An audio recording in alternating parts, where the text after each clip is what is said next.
Okay. My name is Frey. I'll be doing your interview. How are you today? Hi, yeah, I'm good. So your name is Wes, Yeah, right? my name is Wesley. Yeah, Um, how's your nice. day going? Yeah, my day is going good. It's sunny and I enjoy the weather a lot. That's good. That's good. Is this your first time doing interview? Yes, it is. You'll be fine. Yep, thank you. So I will start with the first question. Mm-hmm. So considering the NMBA standard for practice and that govern your nursing practice, how will you deal with the following situation? It is your first rotation as a new graduate nurse in the cardiac unit. You Mm-hmm. respond to a patient's call. When entering the room, one of your patients is short of breath, and the other, who was diabetic, was feeling lightheaded and sweating profusely. How would you handle this situation? Yep. So I think for me to deal with this situation professionally, I think we need to understand the overall goal of an MBA. And there are 7 standards in the NMBA, and the goal of those standards, I think, is to set up the framework and structures for the RNs to perform our task so that we know where the boundaries are.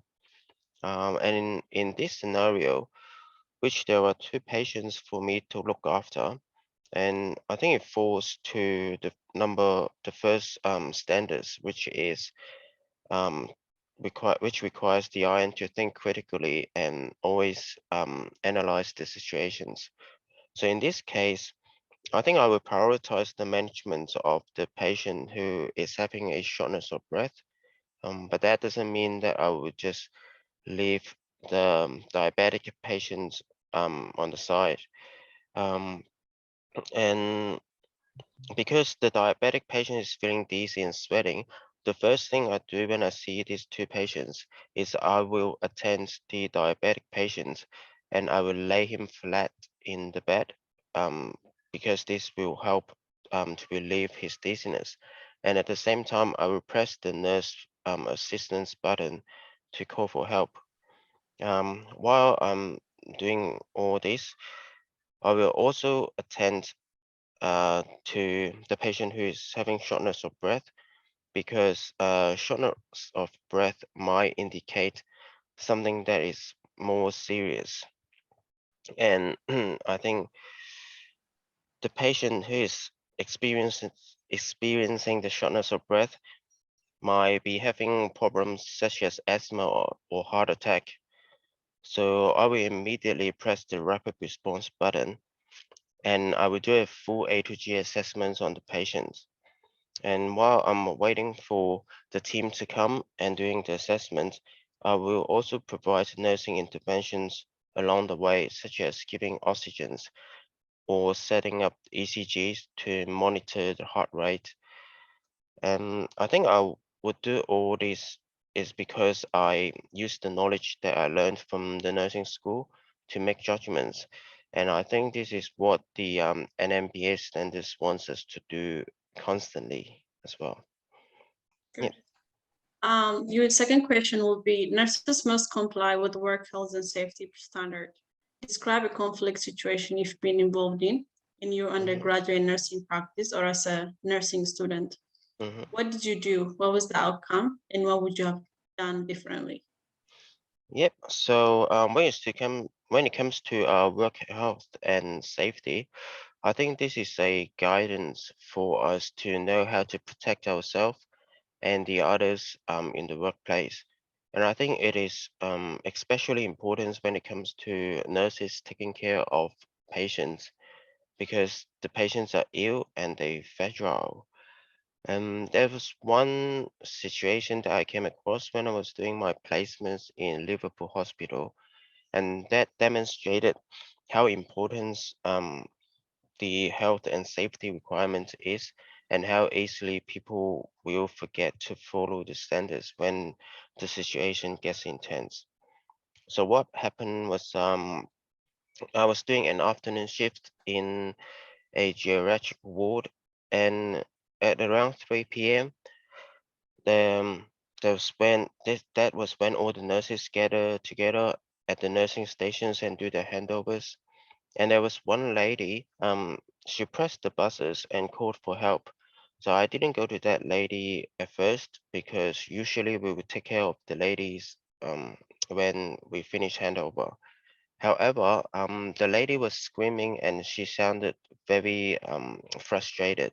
So I feel bad not to attend her. So I just went to her bedside. And when I got to her bedside, I found that she was incontinent of urine and feces. So I have decided to help her to change her pad immediately. However, because I want to finish changing her as soon as I can, so that I can go back to the handover sections and listen to the rest, and also because she was pretty skinny and light, so I think I could do it myself and I didn't call for help. So as I was changing her, there was an RN happens to walk past and she saw me do that and she came in immediately and helped me to change that. So after we finished changing the patient's pad, she asked me why would I decided to do it just by myself. And I told her the reasons. I told her that I wanted to go back to listen to the handover and this and that. And she said, no, this is not professional and um, this is not responsible as well because whenever we're doing manual handling, we always need two people. And doesn't matter how light or how skinny the patient is, you might not be paying attention to other hustles around the workplace. And we don't want anything happens to you or the patients. We don't want the patients to fall or anything like that. So after she told me that, and she also told me that if you want to catch up with the handover, you can always do that after. You can do it with your facilitators or you can do it with the another RNs. So you need to always put the patient safety at first. So after this case, I realized that I was a bit rusty on the field and I didn't have that in mind constantly. So if I were to do it again, I would definitely call for help and I wouldn't let it happen again. Yeah. That's good. So you have the last question. Mm-hmm. The completion of your bachelor degree is only the foundation of your development as a professional nurse. Mm-hmm. Ahead of you, there's a time of lifelong learning and autonomy. Mm-hmm. After obtaining employment, what is your short term within the next 6 to 12 months? I mean, 12 months or a year, and long term, which is within the 2 to 5 years career plan and commitment to professional development. Yep. And sorry. And I understand that nursing is not just about graduating from school, it's a lifelong development. And for my short-term goal, which is 6 to 12 months, if I can get to work at your hospital, I think I will use those 6 months. And I know there are two rotations in the graduate program. So I think I will use the first 6 months to really consolidate and polish my basic nursing skills. And for basic nursing skills, I'm talking about as basic as showing a patient and making their bed and doing the um doing the checklist for the med trolley every day. And I want to get those basic skills to the finest as fine as I can because without those basic skills it's very difficult for the team to provide care. Imagine that if you need to initiate a rapid response and when the team comes, it's messy on the floor, there's not enough things in the med trolley, the the button is broken, the patient is not dressed up properly, all these basic things if we didn't do it properly, then it's just hard for the other people to do it. So I will use the first 6 months and first rotation to polish my skills. And for the next 6 months, I will focus on the medications, the injections, and to really get those patient-centered care work to its 100%. And for long-term goal, for when we're talking about 2 to 5 years, I want to be able to become a team leader in one of my team, and I want to become a respectable RN who can teach a new student nurse, who can supervise them, and really just be